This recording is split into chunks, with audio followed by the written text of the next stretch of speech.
Hutan itu hening dan sunyi, diselimuti bau darah yang anyir. Seorang manusia super terkapar di tanah, tanpa sempat mengeluarkan erangan sedikit pun. Ia benar-benar telah tewas. Luka di lehernya sangat dalam, mustahil baginya untuk hidup kembali meskipun memiliki fisik sekuat apapun. Jantung Chu Fang berdetak cukup kencang. Meskipun dadanya dipenuhi amarah, ini adalah pertama kalinya ia membunuh seorang manusia super dengan tangannya sendiri, sehingga ia merasa sedikit tidak nyaman. Ia menarik napas dalam-dalam, menenangkan emosinya, dan memaksa dirinya tetap tenang, lalu melangkah maju. Wanita itu sudah gila karena terus-menerus mengirim orang untuk membunuhnya. Mana mungkin ia bersikap lunak? Ia tidak ingin membunuh, tetapi terpaksa bersikap kejam dan tanpa belas kasihan. Ia harus beradaptasi dengan lingkungan yang keras ini. Mental Chu Fang sangat baik. Ia bergerak sembunyi-sembunyi dan bersembunyi di hutan. Tidak lama kemudian, wajahnya kembali tenang. Ia berhasil menyesuaikan perasaan batinnya. Membunuh untuk pertama kalinya terjadi dalam situasi seperti ini. Hutan pegunungan itu sangat sunyi.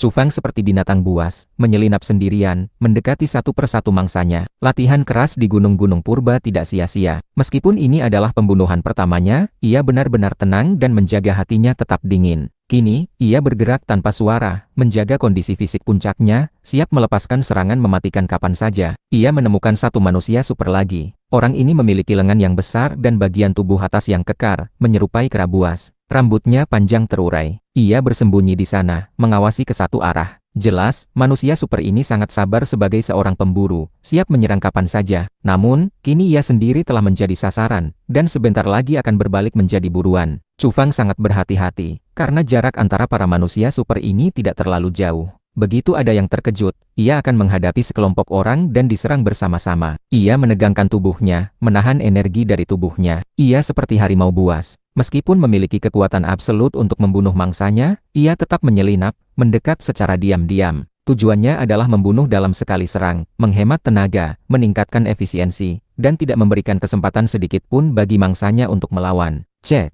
Tiba-tiba, Chu Fang menyerang. Pedang pendek berwarna hitam melesat di hutan, seperti kilat yang melintasi langit, berubah menjadi seberkas cahaya yang membelah dari depan.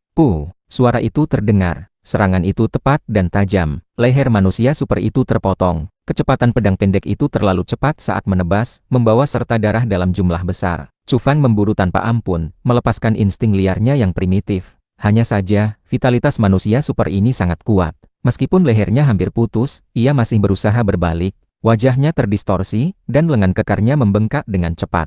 Dalam sekejap, bulu-bulu hitam menutupi seluruh tubuhnya, termasuk wajahnya. Taring mencuat dari mulutnya, tampak mengerikan dan menakutkan, lalu ia menerkam ke depan. Ia ingin berteriak, tetapi tenggorokannya terpotong. Kedua matanya memancarkan cahaya dingin, ada ketidakrelaan dan keputusasaan dalam serangan baliknya di ambang kematian. Chu Fang terkejut. Leher manusia super ini hampir putus, tetapi ia masih bisa bermutasi dan menyerang saat sekarat. Ini benar-benar mengejutkan. Vitalitasnya terlalu gigih. Orang ini seperti kera iblis, membawa aura yang mengerikan, dan kedua tangannya telah berubah sebesar batu penggilingan. Cet! Sayangnya, Chu Fang tidak memberinya kesempatan. Ia mengayunkan tangannya, dan pedang pendek hitam itu melesat, menancap di dahinya. Darah mengalir. Kali ini, manusia super itu tidak bisa bergerak lagi. Ia membelalakan matanya dan jatuh telentang. Chu Fang bergerak cepat, menahan tubuhnya, lalu meletakkannya di tanah. Manusia super ini terlalu besar. Bahkan jika ia jatuh ke rumput, pasti akan menimbulkan suara. Ia mencabut pedang pendek hitam itu, menyeka darahnya. Ia seperti pemburu profesional, sekali lagi melanjutkan perjalanannya, memancarkan niat membunuh. Chu Fang dingin dan kejam, dipenuhi amarah. Ia terus bergerak maju. Orang-orang ini ingin mencegat dan membunuhnya di sini. Jadi ia tidak akan bersikap lunak. Tak lama kemudian, ia kembali membunuh dua ahli manusia super lagi. Saat itu, hutan menjadi sangat sunyi. Perlahan, bukan hanya suara auman binatang, bahkan suara kicauan burung pun tidak terdengar lagi. Keadaan menjadi agak mencekam. Chu Fang tahu bahwa situasinya buruk. Para manusia super ini mungkin memiliki kontak satu sama lain. Pembunuhan ini kemungkinan besar telah terungkap, dan yang lain mulai menyadarinya. Kalau tidak, mengapa hutan yang begitu luas tiba-tiba menjadi sunyi? Jelas ada gelombang demi gelombang aura pembunuh yang menyebar, bergejolak, dan meluas. Tiba-tiba, Chu Fang merasa tubuhnya kesemutan dan agak sakit. Seolah-olah ada tombak panjang yang menempel di punggungnya, menyebabkan ia merasa sangat tidak nyaman di lubuk hatinya. Peringatan insting alaminya membuat ia sadar bahwa bahaya sedang mendekat, dan itu bisa mematikan. Chu Fang berbalik, secepat macan tutul, melintasi hutan, dan seketika menjauh puluhan meter. Kecepatannya terlalu tinggi. Boom! Pada saat yang sama, api melesat ke langit di tempat ia berdiri tadi. Sebuah roket jatuh di sana, menghancurkan segalanya, menyebabkan ledakan dahsyat. Batu-batu besar hancur, dan pepohonan tumbang. Chu Fang melihat seorang manusia super, mengepakkan sepasang sayap ungu, melayang di udara, memandangnya dari atas. Di bahunya, ia memanggul sebuah peluncur roket. Saat ini, manusia super ini kembali menggunakan senjata dan berteriak, "Dia ada di sini." Mereka tidak tahu seperti apa targetnya, hanya menerima perintah. Siapapun yang masuk ke area ini, harus dibunuh tanpa ampun. Tidak ada manusia super yang lemah. Chu Fang baru saja mulai berburu, tetapi sudah terdeteksi dan menghadapi serangan balik yang sengit. Ketenangan pecah. Gelombang demi gelombang aura pembunuh meletus di hutan, semuanya kuat.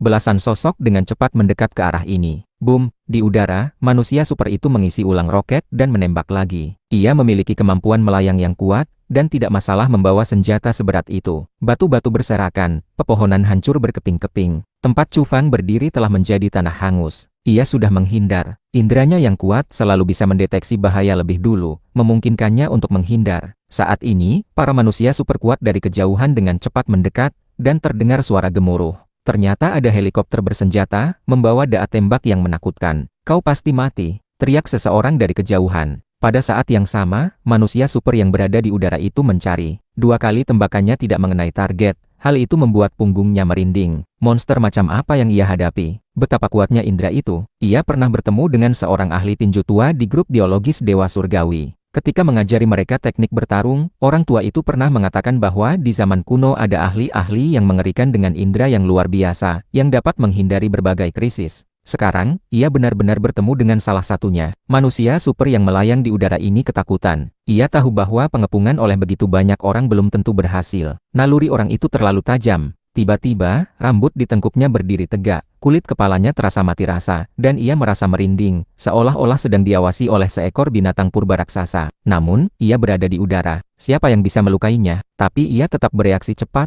mengepakkan sayapnya dengan keras, dan hendak melesat ke angkasa. Namun, semuanya sudah terlambat.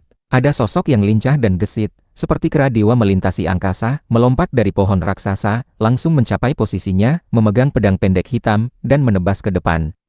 Kerak, 2 suara beruntun terdengar. Kepala manusia super itu jatuh ke tanah. Darah menyembur. Ia langsung tewas. Selain itu, peluncur roket yang ia pikul juga terbelah menjadi 2 oleh pedang hitam itu, lalu jatuh dari udara. Para manusia super yang sedang dalam perjalanan tepat melihat pemandangan ini. Semua orang terkejut dan sangat ngeri. Teknik macam apa ini? Orang itu terlalu menakutkan. Mereka melihat sosok itu, seperti naga liar, melintas di udara, membawa pedang pendek hitam, lalu menghilang ke dalam kanopi pohon. Ini terlalu menakutkan. Orang itu melompat dari puncak pohon ke udara, menebas manusia super kuat yang bisa terbang, dengan tegas dan tajam, membunuh dalam satu serangan. Beberapa manusia super merasa hati mereka berat. Mereka bertemu dengan monster. Awalnya mereka ingin menyergap dan membunuhnya secara langsung. Sekarang tampaknya, mereka perlu membayar harga yang tidak sedikit untuk bisa melenyapkannya. Boom, helikopter bersenjata tiba, menghujani peluru. Peluru-peluru itu menghantam pohon raksasa, dan dalam sekejap mata, daun-daun berhamburan. Akhirnya, pohon raksasa itu roboh dengan suara gemuruh, hancur berkeping-keping. Namun, tidak ada orang di tempat itu. Ia sekali lagi menghilang tanpa jejak. Di sebuah villa mewah di kota kabupaten, Xuan Qing mondar-mandir. Hatinya gelisah. Selama ahli itu belum tersingkir, ia tidak akan pernah tenang. Ia selalu khawatir Lin Nuoi akan mengetahui kebenarannya, dan ia juga takut ahli itu akan datang membalas dendam padanya. "Wan Qing, tenanglah. Coba cicipi sebotol anggur merah ini. Sangat enak." Pria muda bermargamu itu sangat tenang, tersenyum, tampan dan elegan. Ia selalu menjaga ketenangan dan tidak khawatir sama sekali. Tidak lama kemudian, alat komunikasinya berdering. Seseorang mencarinya. Xuan Qing menoleh, wajahnya semakin tegang. Target ditemukan, tetapi sangat sulit. Mu menerima laporan itu. Dalam waktu sesingkat itu, 5 manusia super telah tewas. Ini bukan kerugian kecil. Tunggu apa lagi? Minumlah obat baru itu. Ini adalah uji coba praktis yang sempurna. Bahkan jika Fajra datang, ia tidak mungkin tidak terluka. Aku ingin kalian menahannya untukku. Perintah pria muda itu. Setelah menutup telepon, ekspresinya sedikit dingin. Ia menghilangkan senyumnya dan berkata, dia memang ahli yang hebat, sangat mungkin termasuk di antara 100 manusia super terkuat di dunia. Sehebat itu? Xuan Qing terkejut. Mata Phoenix-nya melebar, dan bibir merah seksinya terbuka, memperlihatkan gigi mutiara yang berkilau. Ia menjadi lebih gelisah. Sebab, jika orang semacam ini berhasil melarikan diri, masalah di masa depan akan tidak ada habisnya. Tenang saja, dia tidak akan bisa lari. Di antara orang-orangku juga ada ahli setingkat itu. Setelah ia meminum obat baru itu, mungkin ia bisa menantang Fajra, Huoling, dan yang lainnya, katamu dengan dingin. Temperamennya sedikit tajam, tidak lagi elegan, karena kematian 5 manusia super juga membuatnya sedih. Mereka semua adalah orang-orang yang direkrut oleh keluargamu, dan merupakan bawahannya. Apa obat itu benar-benar efektif?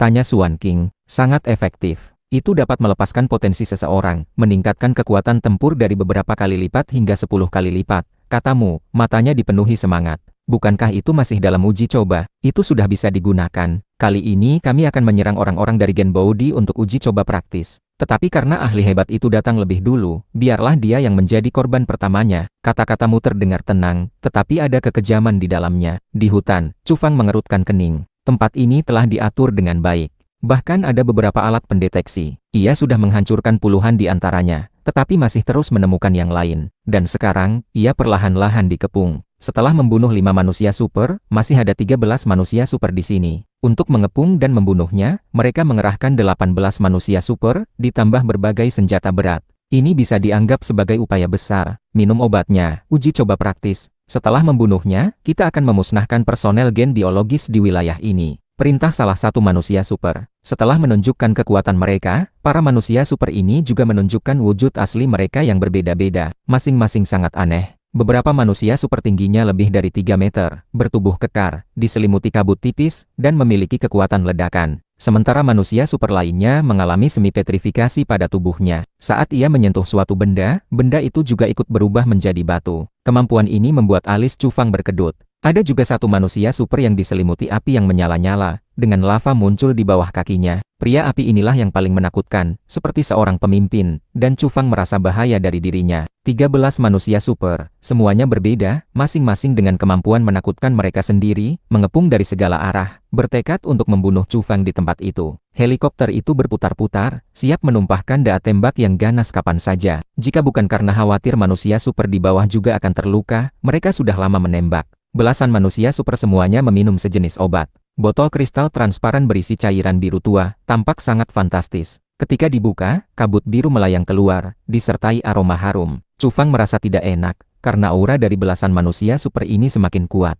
Mereka semua menggeram, dan secara keseluruhan menjadi sangat bersemangat. Mata mereka penuh dengan agresi. Tidak jauh dari sana, ada seorang apoteker tua yang ternyata ikut serta. Ia mengamati dari jarak dekat di medan perang. Saat ini, ia menunjukkan kegembiraan dan berteriak, sangat bagus. Dan ia mulai menghubungi orang-orang di kota kabupaten. Setelah perbaikan terbaru, efek obatnya sangat bagus. Fungsi fisik mereka meningkat 8 kali lipat atau lebih. Beberapa bahkan mendekati 10 kali lipat. Apoteker tua itu sangat gembira. Ia melihat dari cahaya yang menyala pada instrumen kecil di tubuh para manusia super itu bahwa berbagai nilai fisik mereka meningkat drastis. Sangat menakutkan. Bagus sekali, Mu mengangguk dengan serius. Ia tidak bisa menyembunyikan kegembiraannya. Bahkan orang yang setenang dirinya pun tidak bisa lagi tenang. Di hutan, apoteker tua itu, sambil bersemangat, juga mengendalikan emosinya untuk menjadi tenang. Setelah mengamati dengan cermat, ia sedikit mengerutkan kening dan berkata, terlalu bersemangat. Ini tidak baik. Fluktuasi mental yang hebat, mudah menimbulkan masalah. Ia percaya bahwa ini mungkin satu-satunya dari 2 kekurangan saat ini, dan masih perlu diperbaiki. Saat ini, Chu Fang merasa tidak nyaman. Hanya dalam sekejap, ia merasa bukan dikelilingi oleh belasan manusia super, melainkan seratusan manusia super. Sebab, kekuatan yang dilepaskan para manusia super ini terlalu kuat. Kekuatan setiap orang tampaknya telah meningkat 10 kali lipat, menjadi sangat berbahaya. Menerobos sepertinya tidak akan jadi masalah kan? Gumam Chu Fang. Ekspresinya serius. Ia tidak berani ceroboh sedikit pun, berdiri dalam posisi siaga. Kemudian, ia perlahan meregangkan kedua lengannya, menggunakan tinju Raja Iblis Banteng Perkasa, dan mulai memadatkan wujud spiritual pamungkasnya. Apa itu? Belasan manusia super, meskipun sedang dalam keadaan bersemangat dan fluktuasi mental yang hebat, masih sangat terkejut, menatap ke depan. Chu Fang mengepalkan tinjunya. Di belakangnya muncul seekor banteng liar hitam dan tinggi, seolah-olah berasal dari zaman purba, melintasi ruang, dan hendak turun ke tanah ini. Aura purba menyeruak, seolah-olah kembali ke tanah purba. Ini adalah wujud spiritual pamungkas dari jurus tinjunya, yang termanifestasi. Pada saat yang sama, Chu Fang mulai melakukan metode pernapasan khusus. Ini adalah kartu trufnya. Setiap kali ia menggunakannya, kekuatan jurus tinjunya dapat melonjak, meningkat tajam. Ia jarang menggunakannya pada hari-hari biasa. Ia selalu menahannya saat bergulat dengan binatang buas raksasa. Sekarang, ia menghadapi krisis dan siap menggunakannya. Orang-orang ini semuanya bersemangat tinggi dan emosinya tidak stabil. Ini adalah kelemahan serius. Mungkin, aku bisa mencoba raungan banteng liar. Chu Fang berpikir dalam hati, karena ini bukan hanya teknik gelombang suara, tetapi juga serangan mental yang mengerikan, dengan kekuatan yang besar, yang dapat membuat orang runtuh. Belasan manusia super itu membawa agresi yang menakutkan, mata mereka menjadi semakin gila. Mereka melangkah maju bersama-sama, mendekati Chu Fang, bersiap untuk menyerang dan membunuhnya. Detik berikutnya, kedua belah pihak menyerang hampir bersamaan. Sebuah raungan keras, mengguncang langit dan bumi, seperti guntur yang teredam, meledak di hutan. Daun-daun di dekatnya berguguran, kemudian hancur berkeping-keping. Bahkan beberapa pohon raksasa pun tidak terkecuali, mereka retak. Semua ini karena kekuatan satu teriakan Chu Fang, diperkuat dengan metode pernapasan khusus. Teriakan ini, seperti raungan banteng liar purba, disertai suara guntur, mengguncang tanah pegunungan. Hal mengerikan terjadi, fluktuasi mental belasan manusia super yang hebat saat ini terstimulasi, menjadi semakin parah. Mereka semua menjerit, kemudian darah mengalir keluar dari 7 lubang wajah mereka. Mereka memegangi kepala, meratap. Beberapa bahkan langsung jatuh ke tanah dan tewas. Sebab, raungan banteng liar itu bukan hanya teknik gelombang suara, tetapi juga mengandung serangan mental yang kuat. Jika orang-orang ini dalam keadaan normal, mereka tidak akan seperti ini. Saat ini, mereka seperti karet gelang yang tegang. Ketika ditarik lagi, sebagian dari mereka tidak tahan, dan mental mereka terkoyak. Tidak, mata apoteker tua itu memerah. Ini adalah kegagalan besar. Kelemahan obat itu saat ini diperbesar tanpa batas. Ia ingin menerjang, tetapi batuk darah di mulutnya. Ia tidak tahan dengan gelombang suara itu, dan jatuh ke tanah. Di kota kabupaten, di villa mewah itu, Xuan Qing menjadi tenang, karena ia menerima kabar bahwa efek obat itu sangat menakjubkan, dapat meningkatkan kekuatan manusia super hingga 10 kali lipat. Betapa menakutkannya ini. Jika belasan manusia super meningkat secara bersamaan, itu setara dengan seratusan manusia super yang menyerang pada saat yang sama. Sekarang, ia percaya pada kata-katamu. Bahkan jika Fajra datang, ia tidak akan bisa pergi tanpa cedera. Tidak mungkin ia bisa membunuh semua orang dengan mudah. Ia tersenyum, bibir merahnya cerah, dan mata Phoenix-nya bergerak-gerak, sangat seksi dan menawan. Mu sangat tenang. Meskipun ia sempat sedikit emosional beberapa waktu lalu, kini ia benar-benar tenang, dan kembali elegan. Senyumnya lembut, tunggu saja kabar baiknya. Kita tidak hanya akan melenyapkan yang disebut ahli hebat itu, tetapi juga membunuh sebagian dari personil Gen Baodi. Aku sangat menantikannya sekarang. Aku juga menantikannya. Xuan Qing juga tersenyum. Ia mengangkat gelas anggur berkaki tinggi, memberi isyarat kepadamu. Ting, keduanya bersulang ringan, sama-sama tersenyum santai. Semuanya sudah jelas tanpa kata-kata. Xuan Qing menyesap sedikit anggur, meletakkan gelasnya, lalu duduk di depan piano. Jari-jari lentiknya yang putih meluncur dengan lembut, menghasilkan musik yang indah. Mu mengeluarkan botol kristal seukuran ibu jari, mengguncangnya pelan. Di dalamnya ada cairan biru, fantastis seperti mimpi, memancarkan cahaya yang aneh. Inilah obat baru itu, zat langka yang dapat memicu potensi manusia super. Proses ekstraksinya sulit, tetapi efeknya luar biasa. Matanya lembut, seolah mengagumi harta paling berharga. Ia memain-mainkannya sambil menunggu kabar hasil pertempuran. Semuanya sudah ditakdirkan, gumamnya pelan. Di hutan, dari 13 manusia super, 4 di antaranya sudah terkapar di tanah, langsung tewas, darah memenuhi hidung dan mulut mereka. Mental mereka memang sudah berfluktuasi hebat. Setelah dihantam raungan banteng liar, mereka kembali terstimulasi. Fluktuasinya melampaui batas maksimum saat ini, dan mereka tidak mampu menanggung akibatnya. Manusia super lainnya juga berteriak, merasakan sakit yang luar biasa. Ekspresi wajah mereka mengerikan. Beberapa berguling-guling di tanah sambil memegangi kepala, tidak tahan. Manusia super yang lain membenturkan kepala mereka ke pohon. Beberapa pohon tua yang besar langsung patah, daun-daun berserakan di tanah. Obat biru itu sangat misterius, efeknya sangat kuat. Ia memberikan mereka kekuatan besar, tetapi akibat yang ditimbulkannya sekarang juga sangat menakutkan. 13 manusia super itu semuanya ahli, tetapi dalam sekejap mata 4 orang tewas, hanya karena satu serangan mental dari luar, yang menyebabkan bencana ini. Ini adalah jerih payahku, masih bisa diperbaiki, pasti ada cara untuk memperbaikinya. Gumam apoteker tua itu dari kejauhan, terbaring di tanah, mulutnya penuh busa darah. Ia tidak meminum obat itu, dan fluktuasi mentalnya normal. Namun, ia hanyalah manusia biasa, dan juga terluka parah akibat satu auman keras dari Chu Fang. Tiba-tiba, seorang manusia super menerkam ke depan. Tubuhnya besar, tingginya mencapai 3 meter, air liur menetes dari sudut mulutnya, dan pupilnya membesar. Fluktuasi mental yang hebat menyebabkan pikirannya bermasalah. Ia menjadi linglung, otaknya rusak parah. Manusia super ini mencengkeram apoteker tua itu, lalu merobeknya dengan paksa, merenggut nyawanya hidup-hidup. Disertai jeritan, pemandangan itu mengerikan, berlumuran darah. Chu Fang tidak tega melihatnya. Meskipun ia tadi menyerang tanpa ampun, ia tidak sebrutal ini. Manusia super ini sudah gila, sifat buas mereka menakutkan dan keterlaluan. Di tanah, beberapa manusia super lainnya berguling-guling, bahkan ada yang saling bergumul, mulai menyerang. Tetapi tanpa aturan, murni insting, kembalinya sifat kebinatangan. Chu Fang tidak ragu. Ia melangkah maju, pedangnya terangkat dan menebas. Darah memercik.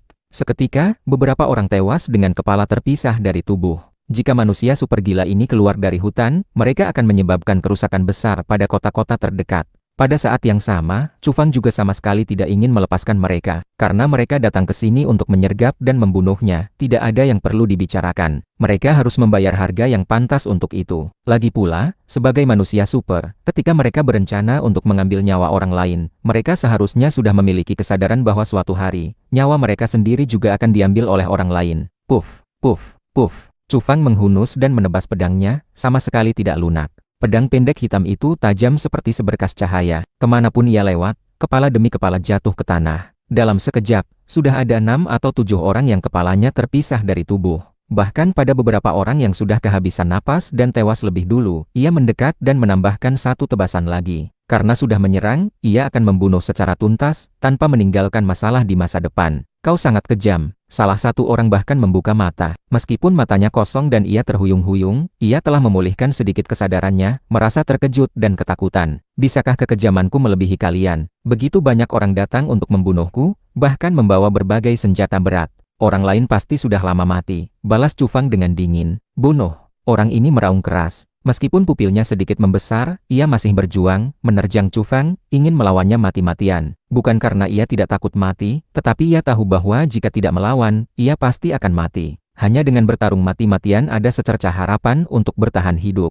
Dalam sekejap, kulit luarnya membatu. Seluruh tubuhnya seperti patung batu, tetapi gerakannya tidak lambat. Dengan suara debum, tanah yang ia pijak bergetar, sangat menakutkan. Ia membawa kabut kuning samar saat mengangkat tinjunya dan mengantam ke depan. Dimanapun ia lewat, banyak benda berubah menjadi batu. Chu Fang diam-diam terkejut. Ia sudah lama memperhatikan manusia super ini. Sebelumnya, ia melihat tubuhnya setengah daging setengah batu. Sekarang, seluruhnya telah berubah menjadi tubuh batu. Chu Fang mengerahkan pedang pendeknya. Karena tidak memahami situasinya, ia tidak menggunakan jurus tinjunya. Ia khawatir akan tertahan di sana, menjadi patung batu berbentuk manusia. Cahaya pedang hitam menebas. Telapak tangan pria batu itu terpotong, darah merah cerah mengalir keluar, dan kabut kuning samar menyebar, menyerbu ke arah Chu Fang. Ekspresinya sedikit berubah. Ia mengerahkan seluruh kekuatannya, menggunakan tinju Raja Iblis Banteng, dan permukaan tubuhnya seketika berkilauan. Ketika kabut kuning samar itu datang, hanya membuat lengannya mati rasa. Di bawah getaran kekuatan penuhnya, jejak tinju itu bersinar, dan kulitnya tidak terluka. Yang disebut petrifikasi itu berhasil ia hadang. Dapat dirasakan bahwa ketika tinju Raja Iblis Banteng bergetar, lapisan kekuatan rahasia menutupi permukaan tubuhnya, mengisolasi kabut kuning, mencegahnya melukai tubuh. Chu Fang kini yakin, tidak lagi khawatir, ia menyerang dengan kekuatan penuh. Bang! Setelah beberapa kali bentrokan, ia menghantamkan tinjunya ke dada manusia super itu, membuatnya terbang ke samping, dan terdengar suara retakan di udara. Krak! Pria batu itu hancur berantakan, terpecah-pecah di udara. Setelah jatuh ke tanah, beberapa bagiannya berupa batu, sementara bagian lainnya masih berdarah. Ini sangat aneh. Namun, pada akhirnya, pria batu itu tewas. Siapapun kau, iblis atau dewa, kuhancurkan dengan satu pukulan, kata Chu Fang dengan tenang. Yang tersisa adalah orang terakhir, manusia super yang pernah membuat Chu Fang merasakan bahaya, dengan lava di bawah kakinya. Saat ini, ia duduk di sana sambil memegangi kepala, bersandar pada pohon tua. Orang ini luar biasa kuat. Meskipun menderita reaksi keras, mentalnya hampir terkoyak, ia masih mempertahankan kesadaran jernih terakhirnya. Pupilnya merah menyala, menatap Chu Fang. Semua tewas. Menginjak tulang belulang manusia super, tangan berlumuran darah. Tak kusangka, yang disebut manusia biasa, adalah ahli hebat itu. Ia tahu siapa Chu Fang, dan pernah melihat fotonya, karena ia adalah pemimpin kelompok manusia super ini, dan mengetahui seluk-beluk masalah ini. Pergilah. kata Chu Feng. Suaranya tidak keras, tetapi sangat bertenaga. Boom, cahaya menyala-nyala meledak dari seluruh tubuh manusia super ini. Api merah membumbung tinggi belasan meter. Pohon-pohon raksasa di sekitarnya seketika berubah menjadi abu. Ia tidak ingin menyerah. Ia meraung, mengerahkan kekuatan terakhirnya, dan menerkam Chu Feng. Pukulan ini dilepaskan, bahkan membawa lava dalam jumlah besar. Itu adalah tanah dan batu di sekitarnya yang ia lelehkan, dan meledak bersama tinjunya. Pemandangannya menakutkan. Harus diakui, orang ini sangat kuat, seorang ahli besar. Dalam keadaan normal, jarang ada yang bisa menahannya. Namun, saat ini kondisinya sangat buruk. Kepalanya terasa mau pecah, dan setelah kekuatannya meningkat 10 kali lipat, ia dengan cepat kembali melemah, tidak memberikan efek. Setelah beberapa kali pertempuran, Chu Feng sudah berpengalaman. Ia mengerahkan jurus tinjunya, melepaskan kekuatan terkuatnya. Seekor banteng liar besar berwarna hitam muncul dengan nyata, menerjang ke depan seiring dengan pukulannya. Boom, hutan hancur, pohon-pohon kuno terbelah. Ledakan besar terjadi di tempat itu. Semua ini disebabkan oleh pertarungan kedua orang itu. Di dalam api, di tengah lava, manusia super itu batuk darah, memegangi rambutnya. Kepalanya sakit tak tertahankan. Ia terkena satu raungan banteng liar lagi, yang menyebabkan 7 lubang wajahnya berdarah. Pada saat yang sama, dada kirinya sedikit cekung, terkena hantaman keras. Pukulan Chu Feng, yang memadatkan wujud spiritual pamungkas banteng liar, memiliki kekuatan absolut. Ia menembus api, menghalau lava merah, dan menghantam dadanya. Obat baru ini mencelakaiku. Manusia super itu berteriak, matanya merah menyala, wajahnya terdistorsi, sangat tidak rela. Ia bahkan tidak bisa mengerahkan kekuatan normalnya. Ia tampak perkasa, tetapi kini hanya berupa cangkang kosong. Pada saat yang sama, Chu Feng merasakan bahaya. Ia mendongak ke langit. Sebuah helikopter bersenjata menderu, kembali lagi. Ia dengan cepat menggerakkan tubuhnya dan menghindar. Sebelumnya, pilot helikopter juga menderita serangan gelombang suara yang mengerikan. Meskipun jaraknya agak jauh, mentalnya hampir hancur, dan ia hampir jatuh. Ia terhuyung-huyung di kejauhan, berputar-putar untuk waktu yang lama, baru kemudian pulih, dan kembali melakukan pemboman. Boom, ledakan besar terjadi di hutan. Roket jatuh, menghancurkan area itu. Pemimpin manusia super itu terlempar ke belakang akibat ledakan, di antara api dan batu-batu yang berserakan. Di tengah jalan, ia merasakan lehernya dingin, lalu ia melihat lawannya. Chu Feng mengangkat pedang pendeknya, menebas ke bawah, seperti pelangi dewa hitam melintasi langit. Dengan suara puh, ia memenggal kepala pria itu, lalu pergi dengan tenang. Mata pemimpin manusia super itu dipenuhi keputusasaan, sekaligus terkejut. Lawan ini terlalu menakutkan, berani menerobos mendekat di tengah ledakan besar, dan mencabut nyawanya. Chu Feng mundur setelah satu serangan, menghilang ke dalam hutan, tenang dan santai. Tidak lama kemudian, ia menemukan sebuah pos, di dalamnya ada beberapa orang, semuanya memegang senjata berat. Chu Feng menyusup, dan di bawah tatapan ketakutan mereka, ia menyerang tanpa ampun. Beberapa saat kemudian, ia kembali mendengar deru helikopter bersenjata. Ia memanggul peluncur roket, langsung keluar, dan menembakkannya dengan suara boom. Di udara, api memercik ke segala arah, helikopter itu hancur, meledak dengan hebat. Di kota kabupaten, di sebuah villa mewah, suara piano seperti aliran air, dan juga seperti kupu-kupu yang menari-nari. Ceria dan lincah, satu demi satu nada yang hidup melompat keluar dari ujung jari putih itu. Ini mewakili suasana hati Suan King. Ia merasa sangat nyaman. Musik berhenti. Ia berdiri, menatapmu, dan tertawa. Kabar hasil pertempuran sudah datang kan? Sebentar lagi. Tidak akan ada ketegangan. Mu tersenyum. Ia yakin hasilnya sudah pasti. Saat itu, alat komunikasi berdering. Kedua orang di ruangan itu tersenyum. Tewas. Semua orang. Semuanya tewas. Dari ujung alat komunikasi terdengar napas berat. Orang itu sangat ketakutan, suaranya parau dan histeris. Kau bilang apa? Mu langsung terduduk. Semua manusia super terbunuh. Dia, seperti dewa iblis. Terdengar napas terengah-engah dari sana. Ia masih hidup, tetapi ketakutan setengah mati. Katakan dengan jelas, ada apa? Wajahmu berubah. Ia membentak orang itu, menyuruhnya menceritakan perlahan. Tidak, jangan. Itu adalah suara terakhir orang itu, penuh ketakutan. Suaranya terhenti tiba-tiba, dan tidak ada lagi yang bisa didengar. Di hutan, Chu Feng mengambil alat komunikasi orang itu, menaruhnya di telinga, tapi tidak ada suara dari sana, sangat sunyi. Pihak lain tidak lagi berbicara. Ia tidak bersuara, hanya berdiri dengan tenang. Akhirnya, orang itu dengan cepat menutup telepon. Chu Feng kembali masuk ke dalam hutan, terus mencari, menyingkirkan beberapa kelompok orang lagi yang membawa senjata berat, dan menghancurkan beberapa jejak yang ia tinggalkan. Setengah jam kemudian, hutan benar-benar sunyi. Chu Feng menyeka darah di pedang pendek hitam itu, menyelipkannya ke dalam sepatunya. Ia menginjak daun-daun gugur, menyusuri jalan setapak, menuju ke kota kabupaten.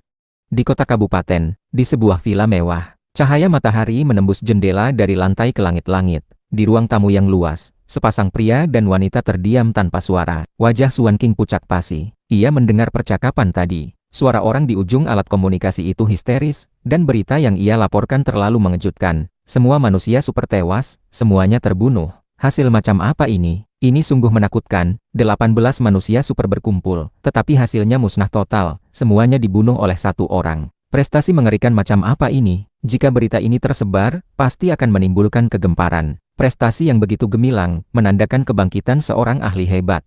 Terlebih lagi, 18 manusia super itu semuanya telah meminum obat baru, yang meningkatkan kekuatan tempur mereka secara drastis. Bahwa mereka kalah dan tewas dalam kondisi seperti itu, membuat ini semakin menakutkan. Suan King tertegun. Belum lama ini, ia masih memainkan melodi yang lincah dan ceria, perasaannya nyaman. Tetapi sekarang, selain kekhawatiran, ia hanya merasa ngeri. Jika orang itu datang untuk membalas dendam padanya, bisakah ia bertahan? 18 manusia super, ditambah begitu banyak senjata berat, dan bahkan helikopter bersenjata yang membombardir, ia tidak mati, malah membunuh semua orang. Monster. Wajahnya pucat, ia mengucapkan satu kata itu. Itu memang monster, kuat dan menakutkan, membuatnya gelisah, jantungnya berdebar kencang. Terutama ketika ia memikirkan bagaimana panggilan itu tiba-tiba terputus, hal itu membuatnya merinding. Orang di ujung alat komunikasi itu berteriak ketakutan, dan suara itu berhenti tiba-tiba, benar-benar seperti suara kematian terakhir. Mu terdiam, tanpa suara. Ia berjalan ke jendela, memandangi langit di kejauhan, tidak bergerak untuk waktu yang lama. Hasil ini terlalu mendadak. Mengapa ini bisa terjadi? Ia berbalik dengan cepat, wajahnya sangat dingin. Ada kilatan cahaya yang menakutkan di matanya. Seluruh ruang tamu yang luas menjadi agak dingin. Hasil ini sangat buruk baginya, membuat suasana hatinya sangat suram. Itu adalah 18 manusia super, kekuatan yang sangat penting di tangannya. Sekarang semuanya tewas begitu saja. Apa yang sebenarnya terjadi? Siapa yang bisa memberitahuku? Mu menahan suaranya. Wajah tampannya kehilangan senyum, dan sulit baginya untuk mempertahankan ketenangan. Saat ini, wajahnya suram, membawa aura dingin yang tidak sesuai dengan temperamennya yang elegan. Suan King juga bergumam, bagaimana hal seperti ini bisa terjadi? Siapa dia sebenarnya? Bagaimana ia bisa membunuh belasan manusia super yang telah meminum obat baru itu? Prak! Mu membanting gelas anggur berkaki tinggi itu ke lantai. Pecahan kaca berkilau beterbangan dan berserakan di mana-mana. Ia tidak bisa menahan diri untuk tidak mengeluarkan geraman rendah. Sialan, Mu meraung. Sebelumnya, ia tenang dan percaya diri, dengan senyum lembut di wajahnya. Ia sama sekali tidak memikirkan masalah ini, mengira orang itu pasti akan mati, hasilnya sudah ditakdirkan. Tetapi sekarang, ia mengepalkan tinjunya, wajahnya pucat pasi, sulit menyembunyikan amarah di dalam hati. Baginya, ini adalah kegagalan yang tidak termaafkan, kerugian besar. Mu, jangan marah, cepat cari solusi, bagaimana menyelesaikan masalah ini. Kata Suan King. Ia berusaha keras untuk tetap tenang, tetapi jauh di lubuk hatinya ia ketakutan, karena masalah ini menjadi semakin intens karena dirinya. Jika orang itu datang untuk membalas dendam, ia pasti yang pertama dicari. Satu orang lagi muncul di ruang tamu, seorang pria tua, berusia sekitar 50-an, dengan wajah kurus. Ia berdiri di sana dan berkata, Mu, ini bukan salahmu. Tidak ada yang bisa meramalkan hasil ini. Apa yang ia katakan masuk akal. 18 manusia super menyerang bersama-sama, ditambah dengan obat baru itu, membunuh satu orang terlalu mudah. Di dunia ini, tidak setiap manusia super bisa menyaingi Fajra. Dengan barisan sekuat itu, menyergap manusia super yang sendirian, tidak akan ada ketegangan, pasti pembunuhan mutlak. Di mana masalahnya? Paman Wen, suruh orang untuk menyelidiki. Aku ingin tahu hasil yang sebenarnya. Aku tidak terima. Wajahmu gelap. Buku-buku jarinya memutih karena mengepal. Mungkinkah benar-benar Fajra yang menyerang? Bukankah personil Gen Body sebagian beroperasi di daerah itu? Kata Suan King. Paman Wen terkejut, tetapi ia tidak memberikan komentar. Sesuai permintaanmu, ia segera memerintahkan orang untuk pergi ke lokasi, menyelidiki secara rinci, dan mencari tahu penyebab kematian 18 manusia super itu. Mu mengerutkan kening. Ia juga curiga, apakah itu Fajra? Mungkinkah ia sudah tiba? Tetapi menurut informasi yang ada, manusia super dengan tubuh abadi ini masih dalam perjalanan, dan paling cepat akan tiba malam ini. Periksa, apakah Fajra sudah tiba secara diam-diam, katamu dengan dingin. Paman Wen mengangguk. Ia mulai mengatur personil dan memobilisasi sumber daya jaringannya untuk menyelidiki pergerakan tokoh penting dari Gen Body. Sebuah helikopter kecil lepas landas, terbang dengan cepat menuju hutan pegunungan yang berjarak 40 km, untuk menyelidiki penyebab kematian 18 manusia super, serta berbagai petunjuk di tempat kejadian. Meskipun orang-orang ini bukan ahli, mereka berpengalaman. Ketika mereka memasuki hutan, mereka merasa ngeri. 18 manusia super itu semuanya memiliki leher terpotong, dan 13 manusia super terpenggal kepalanya. Jelas sekali, mereka memang tewas di tangan satu orang, dan dibunuh dengan kekuatan yang luar biasa. Melihat jejak di tempat kejadian, hanya beberapa orang yang bertarung sengit. Manusia super lainnya sama sekali bukan lawan orang itu. Kepala mereka semua terpenggal dalam waktu singkat. Hasil ini membuat mereka merinding. Mungkinkah Fajra benar-benar sudah datang? Tanya seseorang dengan suara bergetar. Selain Fajra dan 3 orang lainnya, adakah manusia super dengan kekuatan tempur individu yang mencapai tingkat ini? Mereka mencari dengan teliti di hutan, tetapi tidak ada petunjuk penting yang ditinggalkan oleh orang itu. Ia sepertinya telah menghapus banyak jejak setelah kejadian. Di kota kabupaten, di villa mewah itu, Mu menerima laporan dan wajahnya suram. 18 manusia super dipenggal dengan senjata tajam. Luka fatal semua orang sama. Orang itu kuat dan tajam, memiliki keunggulan absolut, kata Paman Wen sambil melihat laporan itu. Kudengar, Fajra memiliki 2 senjata. Salah satunya adalah gada penakluk iblis, tetapi ia jarang menggunakannya. Selain itu, ia memiliki 1 pisau yang pernah ia gunakan beberapa kali. Sangat tajam, kata Suan King. Saat itu, seseorang mengirimkan laporan rahasia. Paman Wen mengambilnya, dan wajahnya langsung sedikit berubah. Apa? Fajra sudah tiba diam-diam. Tadi pagi, Suan King mengambil laporan rahasia itu, melihatnya, dan langsung terkejut. Fajra sudah datang. Mu marah. Wajahnya terdistorsi. Ia menampar meja dengan telapak tangan, dan dengan suara berak. Meja itu hancur. Ia tidak bisa mempertahankan keanggunannya. Sekarang, ia tidak bisa menahan amarahnya. Fajra benar-benar datang. Apa artinya ini? Mungkin hanya serangan orang ini yang bisa menjelaskan semuanya. Kalau tidak, siapa yang memiliki kemampuan seperti itu? 1 pisau Buddha melintasi dunia, pasti bisa membunuh 18 manusia super. Bahkan jika mereka meminum obat baru pun tidak akan berhasil. Kerugiannya terlalu besar. Menurut kabar yang dapat dipercaya, setelah Fajra tiba, ia memang pergi keluar, memasuki hutan pegunungan, dan belum kembali sampai sekarang. Hanya saja, kami tidak tahu apakah itu ke arah yang sama, kata Paman Wen. Fajra, aku belum selesai denganmu. Mu sangat marah. Sudut mata dan alisnya dipenuhi niat membunuh. Keanggunan telah hilang sepenuhnya. Ada api yang membakar di dadanya. Bagaimana dengan orang itu? Mungkinkah ia sama sekali tidak tiba di sana? Suan King bingung. Bukankah orang di belakang Chu Feng muncul? Setelah itu, ia merasa sedikit lega. Fajra terlibat. Ini melibatkan persaingan antara gen body dan grup biologis Dewa Surgawi. Chu Feng mati di daerah itu hanya bisa dianggap mati sia-sia. 2 raksasa berhadapan, para ahli menyerang. Seorang manusia biasa kebetulan lewat dari sana dan mengalami nasib buruk. Siapa yang harus disalahkan? Ia hanya bisa dianggap tidak beruntung. Suan King menarik napas lega. Ia merasa tidak ada masalah lagi. Bahkan ahli di belakang Chu Feng pun tidak akan mengetahui kebenarannya, dan mungkin hanya bisa merasa tidak berdaya. Di pegunungan, Chu Feng bergerak cepat. Dari kejauhan, ia melihat kota kabupaten, dan perlahan memperlambat langkahnya. Wanita itu terlalu jahat. Jika aku langsung membunuhnya, itu terlalu mudah, gumamnya. Chu Feng teringat pada wanita yang mengendarai mobil untuk menjemputnya. Begitu mudah, dengan beberapa bintik di wajahnya yang membuatnya tampak tulus, dan sering tersenyum. Ketika ia menolak untuk naik mobil bersamanya, ia tampak sedikit bingung. Namun, pada akhirnya ia tewas dengan tragis. Mobilnya hancur berkeping-keping karena ledakan. Gila, mata Chu Feng dipenuhi niat membunuh. Meskipun ia kejam dan tegas saat menyerang musuh, di hatinya ada tempat yang lembut. Ia tidak tahan melihat orang yang lemah dan baik hati diganggu. Membunuhmu dengan cepat merupakan hukuman ringan. Sebelum itu, aku akan membiarkanmu melewatinya dalam ketakutan. Chu Feng sangat membenci wanita jahat itu. Ia mengeluarkan alat komunikasinya dan menghubungi Lin Noi. Tak lama kemudian, panggilan tersambung. Chu Feng sederhana dan langsung. Ia bertanya kepada Lin Noi siapa yang memegang alat komunikasinya beberapa hari yang lalu. Lin Noi bertanya ada apa, tetapi Chu Feng tidak mengatakan apa-apa dan langsung menutup telepon. Tidak lama kemudian, Suan King meninggalkan villa mewah itu dan bergegas menuju tempat Lin Noi. Wan King, apa kau pernah menghubungi Chu Feng? Lin Noi memiliki kecantikan yang menakjubkan, kulitnya putih mulus, dan tubuhnya ramping. Ia berdiri di depan jendela, memandang ke kejauhan. Oh, iya, ketika dia tahu aku bukan dirimu, kami hanya berbicara sebentar. Lalu aku menutup telepon, kata Suan King dengan santai. Perasaannya lega. Benarkah? Apa ada sesuatu yang kau sembunyikan dariku? Lin Noi berbalik. Rambut panjangnya terurai di kedua sisi lehernya yang putih seperti angsa. Wajahnya yang cantik dan agak dingin, serta sepasang mata yang indah dan dalam, memberikan tekanan yang cukup besar pada Suan King. Tidak ada. Suan King menunjukkan ekspresi terkejut. Berdasarkan pemahamanku tentang Chu Feng, pasti ada sesuatu, kata Lin Noi. Apa dia sudah tiba? Apa yang dia katakan padamu? Jangan-jangan dia begitu picik, menyalahkanku karena aku tidak bersikap ramah padanya terakhir kali, tanya Suan King dengan acuh tak acuh.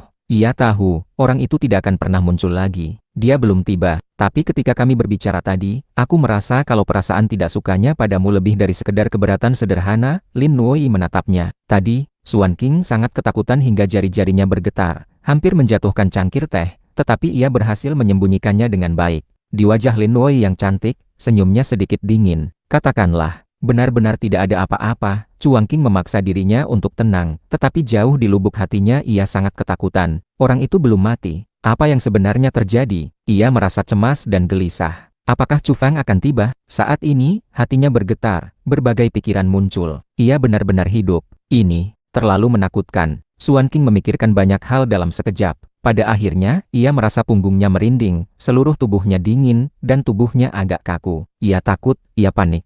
Apa yang harus ia lakukan? Ia ingin pergi, tetapi Lin Nuoi menatapnya. Sebentar lagi Chu Fang akan tiba, kata Lin Nuoi. Padahal, Chu Fang tidak mengatakan kapan ia akan tiba, dan bahkan tidak yakin apakah ia akan datang. Sebab, ia bisa merasakan bahwa Chu Fang menyembunyikan amarah. Dalam sekejap, keringat dingin muncul di punggung Suan King. Chu Fang akan datang, dan ia hanya bisa menunggu di sini, tidak bisa melarikan diri. Baginya, ini adalah siksaan yang menyakitkan dan menakutkan. Terlalu menakutkan. Ia merasa bahwa tidak ada yang bisa disembunyikan lagi. Bahkan jika ada perlindungan dari kakaknya, ia mungkin harus membayar harga yang sangat mahal.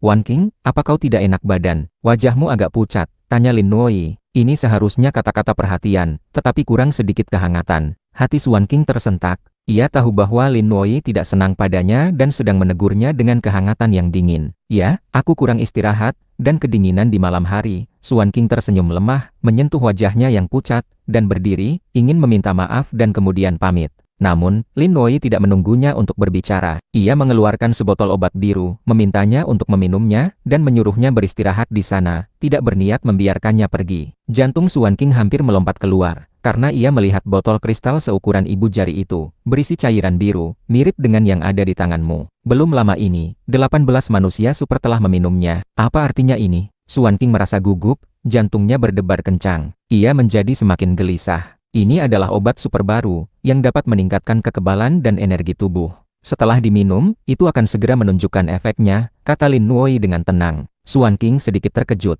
Ia mengambilnya, melihatnya berulang kali. Seharusnya itu bukan jenis obat yang sama. Warna yang ini sedikit lebih muda, tetapi tetap membuatnya sangat gugup. Wan King, apa yang sebenarnya kau lakukan? Jangan sembunyikan dariku. Kau tahu sifatku. Lin Nuoi menatapnya. Suan King tersenyum, tetapi hatinya terasa dingin. Setelah memikirkan berbagai kemungkinan, ia sedikit gemetar. Meskipun Lin Nuoi sama sekali tidak mungkin bersama Chu Fang, ia tidak ingin hal buruk terjadi padanya. Jika Chu Fang mati, biarlah. Gen Baodi dan Fajra ada di sana untuk menanggungnya. Itu akan menghapus semua jejak. Namun, yang membuatnya takut adalah orang ini masih hidup. Terakhir kali berbicara, aku bertengkar dengan Chu Fang, aku bilang dia tidak pantas untukmu. Kurasa dia pasti sangat membenciku. Suara Suan King sangat pelan. Ia melirik Lin Nuoi dan berkata, kurasa dia dan kau tidak cocok.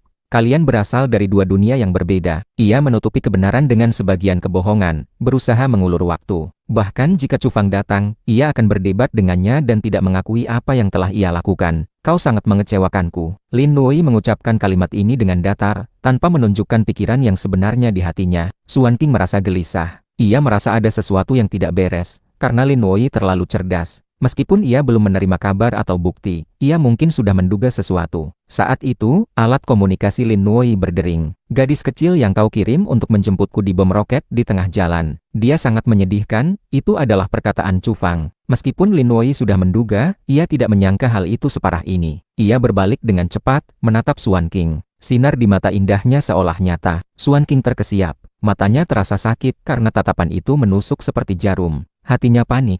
Pada saat yang sama, ia juga mendengar kata-kata Chu Fang barusan. Hatinya kacau, orang itu benar-benar belum mati. Itu telah terkonfirmasi. Bagaimana bisa? Ia tidak ada di dalam mobil saat itu. Hal ini membuat Suan King takut sekaligus kesal. Mengapa ia tidak mati? Jika Chu Fang mati, semuanya akan terhapus bersih. Beberapa orang memang selalu seperti ini, tidak pernah mencari alasan pada diri mereka sendiri. Mu pasti akan menyelamatkanku. Suan King berdoa dalam hati. Ia melakukan semua ini untuk membantumu. Paman Qian, bawa dia pergi. Jangan lupa, dia adalah manusia super. Gunakan belenggu bahan paduan terbaru, kata Lin Nuoi dengan tenang. Suan King seketika tertegun. Wajahnya langsung pucat pasi, tanpa sedikit pun darah. Ia terkejut dan ketakutan. Kedua telinganya berdengung. Ia tahu bahwa hanya manusia super yang melakukan kejahatan tak termaafkan yang akan diperlakukan seperti itu. Setelah belenggu yang terbuat dari logam langka dipasang di tubuh mereka, jangan harap bisa melarikan diri. Mereka pada akhirnya akan dihukum berat.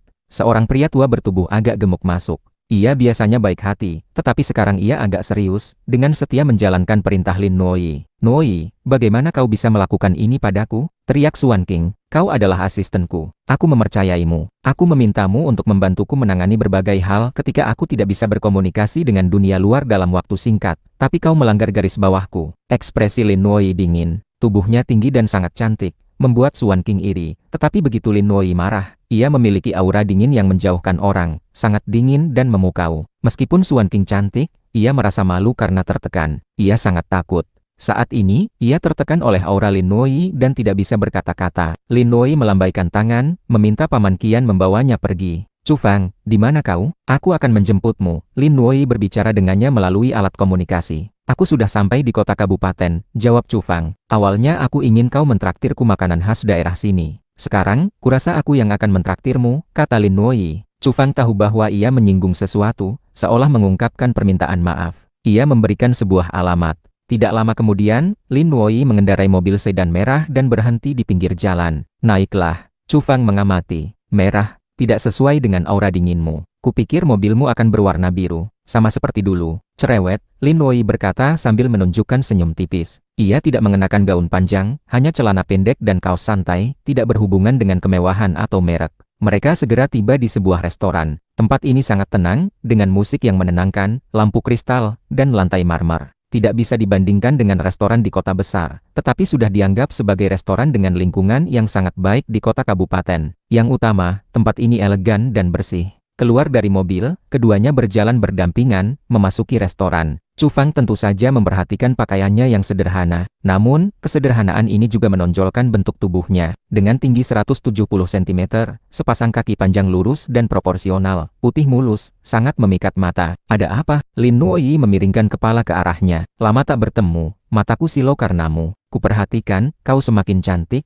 kata Chu Fang sambil tertawa. Hal yang paling tidak bisa dilakukan Lin Noi adalah bagaimana setiap kali ia bisa mengatakan hal yang tidak bermoral dengan begitu jujur. Bisa dibilang ia terus terang, atau bisa dibilang ia kurang ajar. Kau tidak berubah, kata Lin Noi, sambil tersenyum. Ia tidak membenci sifat Chu Fang ini. Sebenarnya, alasan mereka bisa berkenalan adalah karena hal ini. Saat di sekolah, orang biasa mana yang berani mengganggunya? Sekelompok pengagum semuanya sangat berhati-hati, takut ia tidak senang. Bahkan karena temperamennya yang cenderung dingin, 90% orang tidak berani mendekat.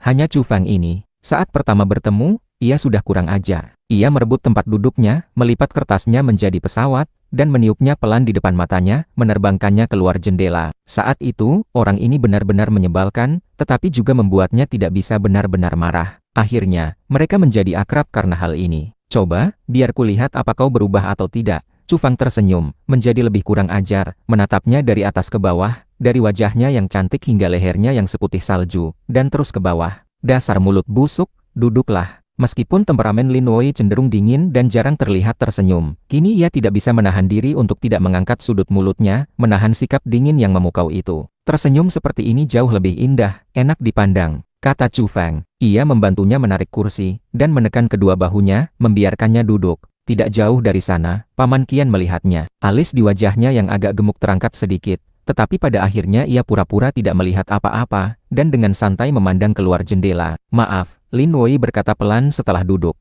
Jangan begitu, aku baik-baik saja kan? Aku sehat-sehat saja. Hanya saja kasihan gadis kecil itu. Chu Fang menggelengkan kepala. Ya, aku akan memberi kompensasi kepada keluarganya. Alis Lin Noi yang indah sedikit berkerut.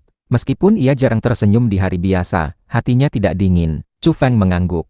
Bahaya apa lagi yang kau temui beberapa hari ini? Tanya Lin Noi. Seorang wanita yang dapat menumbuhkan tanaman merambat di telapak tangannya, seekor kelelawar, seekor laba-laba, 4 monster yang seluruh tubuhnya bersisik, dan sekelompok orang bersenjata. Mereka semua pernah mencariku, kata Chu Fang dengan acuh tak acuh. Lin Noi duduk tegak. Sinar di matanya bersinar terang, seolah nyata. Ia memandang Paman Qian yang tidak jauh, dan berkata, awasi Suan King dengan cermat. Jangan biarkan siapapun mendekatinya. Baik. Paman Qian berbalik untuk memberi perintah. Aku akan memberimu penjelasan. Lin Nuoi menatap Chu Feng dengan serius. Apa yang akan kau lakukan padanya? Tanya Chu Feng. Lin Nuoi menyisir rambutnya, memperlihatkan dahinya yang putih mulus. Mata indahnya sedikit dingin, dia sudah keterlaluan. Pertama-tama, hapus kualifikasinya sebagai manusia super. Chu Feng terkejut. Manusia super bisa dihapus kualifikasinya. Namun, kumohon kau mengerti, hukuman berat berikutnya membutuhkan waktu, karena paman kecilku akan menikahi kakaknya. Dia pernah berpesan agar aku menjaganya. Aku perlu berkomunikasi dengan paman kecilku, Lin Nuoi menjelaskan dengan sabar. Apa hukuman yang paling berat untuknya? Chu Feng bertanya lebih lanjut, karena ia benar-benar sangat membenci wanita itu. Hukuman yang paling berat adalah, dia tidak akan pernah muncul lagi, kata Lin Nuoi. Chu Feng mengangguk dan berkata, tapi, aku sedikit khawatir. Orang yang menyelamatkanku memiliki temperamen yang buruk. Aku takut dia akan melakukan sesuatu lebih dulu. Mata Lin Nuoi menunjukkan ekspresi aneh. Dengan aura dinginnya yang memukau, jarang ia menunjukkan rasa ingin tahu ini. Ia bertanya, aku selalu ingin bertanya, siapa yang membantumu? Tentu saja, jika tidak nyaman, tidak usah dijawab. Teman orang tuaku, kau tahu, keluarga kami ada di kota raksasa di utara. Aku hanya kembali ke sini saat liburan. Sekarang muncul berbagai macam orang aneh, dan teman orang tuaku juga mengalami perubahan seperti ini. Dia sangat kuat. Kedua orang tuaku merindukanku, tapi sekarang perjalanannya terlalu jauh dan berbahaya. Ayah dan ibuku meminta teman itu untuk mencariku, ingin membawaku ke kota raksasa di utara, kata Chu Feng. Ia merasa lebih baik bersikap rendah hati sekarang. 18 manusia super yang sombong dibunuhnya dalam satu tarikan napas, terlalu menyedihkan. Di dunia ini, bersembunyi dengan tenang dan menjadi kuat lebih baik daripada pamer di mana-mana pada tahap awal. Pada saat yang sama, ia juga tidak berniat menggunakan kemampuan dan identitasnya sebagai orang yang dapat mengalahkan manusia super untuk menarik Lin Nuoi dan mencoba mendapatkan hatinya lagi. Suka adalah suka, tidak suka adalah tidak suka. Itu harus murni, dan tidak ada hubungannya dengan kekuatan, identitas, status, dan lain-lain. Mungkin ia terlalu idealis, tetapi inilah tujuannya saat ini, inilah pandangannya. Ia tidak ingin menggunakan kekuatannya yang tiba-tiba untuk mendapatkan sesuatu. Ada orang seperti itu. Lin Nuoi mengangguk. Pagi tadi, dia juga yang melarangku naik mobil. Jadi, aku selamat. Chu Feng menghela napas. Saat itu, alat komunikasi Lin Nuoi berdering. Tertera namamu yang mencarinya. Ia mengangkatnya. Terdengar suara pria muda yang enak didengar dari sana, tetapi sekarang terdengar agak serius. Nuoi, kita mungkin harus berhadapan dengan Genbo di lebih awal. Ia memberitahu Lin Nuoi bahwa pagi ini Fajra menyerang secara diam-diam, memusnahkan kekuatan penting di tangannya. 18 manusia super yang meminum obat terbaru tetap tewas dalam pertempuran. Aku mengerti. Lin Nuoi menutup telepon. Ia mengetuk meja dengan lembut, menunjukkan ekspresi berpikir. Setelah menjadi tenang, wajahnya yang cantik menjadi semakin menarik, putih mulus dan berkilau, sangat halus. Ada apa? Apakah ada masalah yang sulit?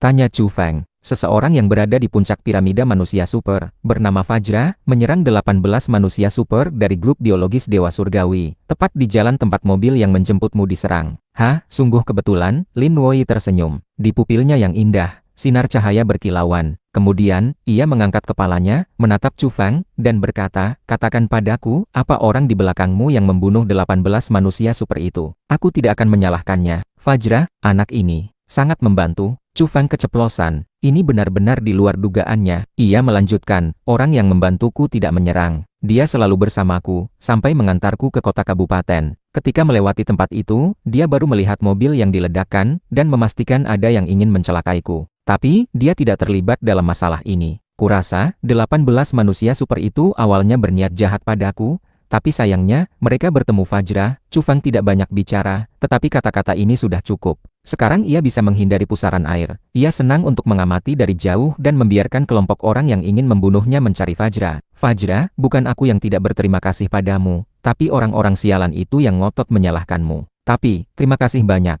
Ini adalah isi hati Chu Feng. Ia benar-benar memuji kebaikan Fajra. Lin Nuoi memandangnya, tidak lagi membahas masalah ini, tidak berniat menyelidiki lebih dalam. Kau mau makan apa? Ia tersenyum sedikit. Di antara bibir merahnya yang indah, gigi mutiara berkilau. Untuk orang yang jarang tersenyum, pesona yang sangat indah pada saat ini sangat menakjubkan. Namun, satu kalimat dari Chu Feng merusak suasana. Ia berteriak keras. Bos, aku mau 10 kilogram daging sapi dulu. Dahi Lin Nuoi yang putih mulus muncul beberapa garis hitam. Ia merasa beruntung tempat ini bukan restoran mewah, dan tidak ada orang lain di dekatnya. Jika tidak, itu akan sangat memalukan. Kau ini hantu kelaparan ya? Ia mencibir, tetapi akhirnya tidak bisa menahan tawa. Kau tidak tahu, akhir-akhir ini aku sangat ingin makan daging sapi, tapi tidak bisa mendapatkannya. Aku hampir mati karena ngidam. Hanya memikirkannya saja aku sudah ingin ngiler, kata Chu Fang dengan sungguh-sungguh. Lin Wei terhibur. Ia berkata, baiklah, gampang kalau suka makan daging. Sebentar lagi akan kupesankan berbagai jenis di mejamu, biar kau makan sampai puas. Tidak mau, aku hanya mau makan daging sapi. Chu Fang menolak mentah-mentah. Melihatnya yang sangat serius, Lin Wei tidak bisa menahan tawa. Orang ini memang terbuka, selalu santai, tidak pernah berpura-pura anggun, malah terkadang melucu. Namun, kali ini ia benar-benar salah paham pada Chu Fang. Ia memang sangat ingin makan daging sapi. Akhir-akhir ini, sejak ada Raja Iblis Banteng di rumahnya, daging sapi sudah menjauh darinya.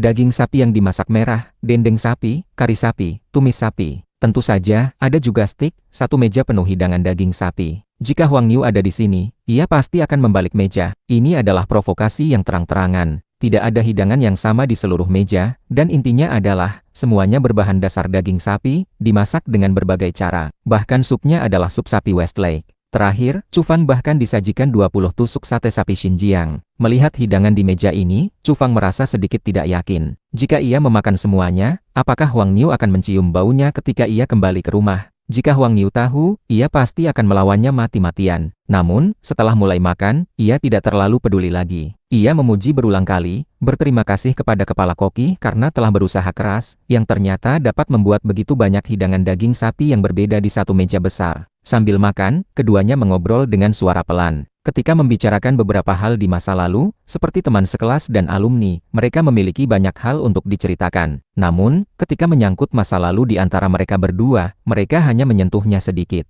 Chu Fang merasa bahwa Lin Wei memang sengaja menjaga jarak dalam hal ini, dan percakapan terasa datar. Chu Fang ceria dan optimis, tetapi itu tidak berarti ia tidak tahu malu. Ia tidak mencoba apapun, hanya berbicara dengannya dengan hati yang biasa. Keduanya berhasil menghindari kemungkinan kecanggungan. Mereka mengobrol untuk waktu yang lama, mulai dari masa kuliah hingga sekarang, dan perubahan besar di dunia baru-baru ini. Chu Fang cukup emosional. Berbagai fenomena aneh muncul di mana-mana, dan perubahan terjadi setiap hari. Periode yang tidak terlalu lama ini telah menjungkir balikan kehidupannya selama bertahun-tahun yang lalu. Lin Wei merasa sedikit menyesal setelah mendengarnya. Ia mengakui bahwa ia sudah lebih dulu meramalkan bahwa dunia ini akan mengalami perubahan, tetapi tidak menyangka akan sekuat ini. Karena, dalam periode pasca peradaban ini, telah terjadi beberapa perubahan misterius dalam waktu yang relatif lama, dengan dampak besar, yang selalu menjadi misteri bagi orang biasa. Namun, grup biologis Dewa Surgawi tahu dan pernah menyentuh kebenaran. Hanya saja, ini sepertinya melibatkan beberapa pantangan. Lin Wei memiliki kekhawatiran. Ia mengisyaratkan beberapa hal kepada Chu Fang, tetapi tidak bisa mengungkapkan semuanya. Ketika ia menceritakan beberapa kejadian lama, Chu Fang mendengarkan dengan penuh perhatian dan merenung dengan serius. Akhirnya, Lin Wei bertanya kepada Chu Fang apakah ia ingin pergi ke tempat lain, seperti kota raksasa di utara, karena Gunung Taihang akan menjadi tidak damai, dan banyak manusia super akan berdatangan.